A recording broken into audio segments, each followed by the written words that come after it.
Hello, welcome back to Petrol Blog's Rubbish YouTube channel. You join me in the salubrious surroundings of a former tip on the outskirts of Dartmoor, which I felt was quite an appropriate location when we're talking about members of the Petrol Blog fleet, because they're always one step away from being recycled or turned into cans. And actually, this car, by rights, shouldn't exist anymore. Regular viewers of the channel, hello both of you, will know that this car, I've already signed this car's death warrant. The engine is going to come out, Adam White is going to take it out for his MR2, and the rest of the car will be sacrificed. So, like I say, there was no intention to MOT this car this year. It died last spring. So what happened is Adam came down, he drove it, enjoyed it, and then we agreed that that would be the last time I drive it. And it was taken off the road, left in temperate rainforest conditions, and actually was left to gather moss and mould. So I got a new gimbal. Does it make any difference? Is it steady? Have I got a steady hand, Luke? It's working quite well from this end, but you might disagree. Anyway, I digress, as I so often do on this channel. Isn't that a majestic looking thing? Am I the only one who loves the look of the Camry? I'm guessing I am. Anyway, where was I? I can't remember. Yes, so Adam White is taking the engine out of this, so this car wasn't meant to have another MOT. So even though the MOT tester last year said, if you want to see it through another MOT, you're going to have to sort out the underbody corrosion, I never did anything about it because there was no need. But then, I think it was October, November last year, my eldest son, required transport, and because both of his cars were in for work, such is life. And so I said, well, why didn't you borrow the Camry for the week? And even though I think he just turned 18, maybe not. But anyway, even though he's only 18, he could get temporary insurance on this. So I insured it, taxed it, and let him borrow it for a week. And of course he loved it. Why wouldn't he? Why wouldn't you love driving around in a Camry? I think, yeah, after driving around in a diesel Peugeot with a black box for nearly a year, driving around in a V6 Camry must have felt like going up in the world. It really is living up to that sticker, isn't it? Available in the club shop. Not the club shop, but the website shop. I really ought to script these videos or make some sort of plan, because I don't know where I was or what I'm doing. Anyway, yes, so the MOT tester basically told me I just love the sort of bronze tint on the glass. Doesn't that look really classy? Just looks amazing. Oh, the gimbal's doing its thing. So yeah, the MOT tester said if you want to see through another MOT, you're going to have to sort out the rust. And the weather has been so bad. I don't know if you've had it where you are, but we've had horrendous weather for the last couple of months. I mean, there's obviously flooding all over the country. So I think it finally stopped raining at the weekend. So on Sunday afternoon, came back from seeing my mum, and then set about trying to sort out as much rust as possible. I used this magical stuff, which I'm sure you've seen all over Instagram. So I thought I'd give it a try. It didn't shut. Look at that interior. Have I mentioned that when the MOT tester phoned me up to tell me the girl had passed, he said, your luxury limo is waiting. Isn't that a nice comment? So if you look at the MOT history online, you'll see that last year, he said basically surface corrosion on the 4 coil springs and all the pipes underneath, and also general underbody corrosion. So with about 3 hours of daylight, I set about applying Lano Guard underneath. I don't think I can get low enough to show you without getting absolutely caked. But I don't know if that's going to do it justice. Hang on. Right, get ready. Can you see that? Probably not. But every single bit I could get to, I applied Lano Guard. And my Lano Guard, and by the way, this isn't a thorough review of Lano Guard because it was dark.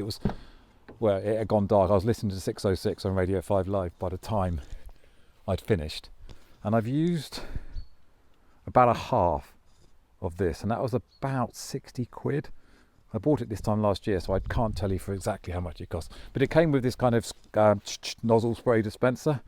Didn't work very well at all. It could be me, but I ended up using a brush, which I found much easier, although it was obviously harder to get to the harder to reach places.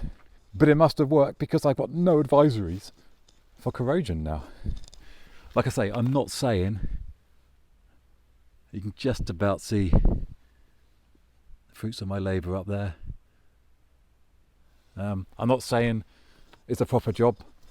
I'm not saying it's the best job in the world, but it must have worked, because 60 quid roughly and about 4 or 5 hours of labour, and I've cured this car's many ills. The only advisories now, I think, are front brake discs and an oil leak, and I've known about the oil leak for years, so I'm not worried about that. But to say I'm chuffed is an understatement, because I absolutely adore driving this car. I was thinking about what I would liken it to, and I think it's like driving a Werther's original wrapped in silk with a shot of Red Bull. It's brilliant in a straight line. It's so quick in a straight line. Corners, forget it. Corners aren't its fairest, aren't its best thing. But I absolutely adore it. It's so comfortable, so cosseting, so luxurious. I mean, it makes no sense to drive this car now. You know, it's thirsty, it's tatty in the extreme. I have got new lenses to put on. The wheels they need rubbing back and starting again. I'd love to get hold of a new set, but it doesn't make any sense spending money. I am going to sort this out, because that's just getting worse and worse and worse and worse. It needs a new door, but the best thing to do is trying to find another Camry and stick another door on. A lack of peel is now rampant, but I don't mind. Cosmetically, I don't necessarily mind. Like I say, I would like to sort the wheels out, because I think that would finish her off and she'd look a bit better then. The other thing I did before the MOT was fix the electric area, and I know this is the kind of automotive porn you want on this channel.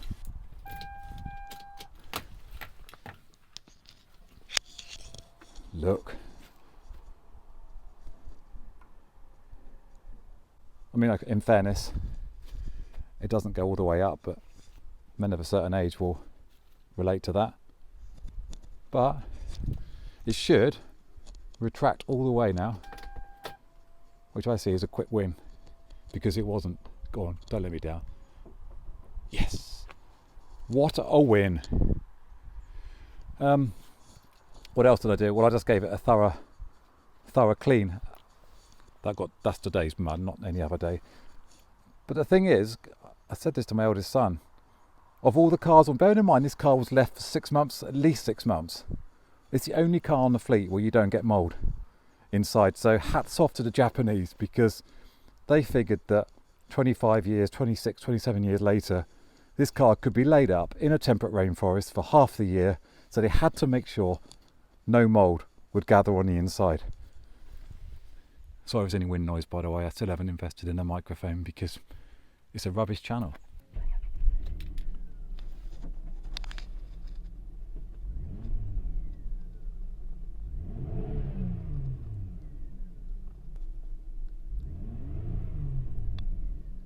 It's lovely, isn't it?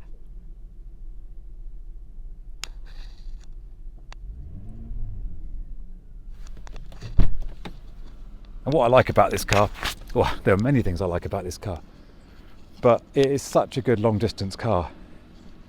Hang on, let me just do something, because it looks so much better with these on. It's such a good, I mean, I was thinking about this. Since I've owned this, I've done mostly long trips. And I've been in 6 hour, 7 hour, 8 hour meetings. I've gone on until the early evening, late evening. And I've driven back 4 or 5 hour journeys in this. And it's just, you know, a wonderful thing to stick on cruise control and just waft down the M5 or whatever motorway I'm on at the time. It's just a lovely, lovely thing. And it also rocking a lovely pair of fog lights. Yeah, I adore this car, and that might seem odd when I've signed its death warrant. I mean, effectively, this car, it's a bit like going to the doctors and being told how long you've got to live, because this car could have months to live. But that's it. I've got nothing else to say other than God bless the Camry and all who sail in her.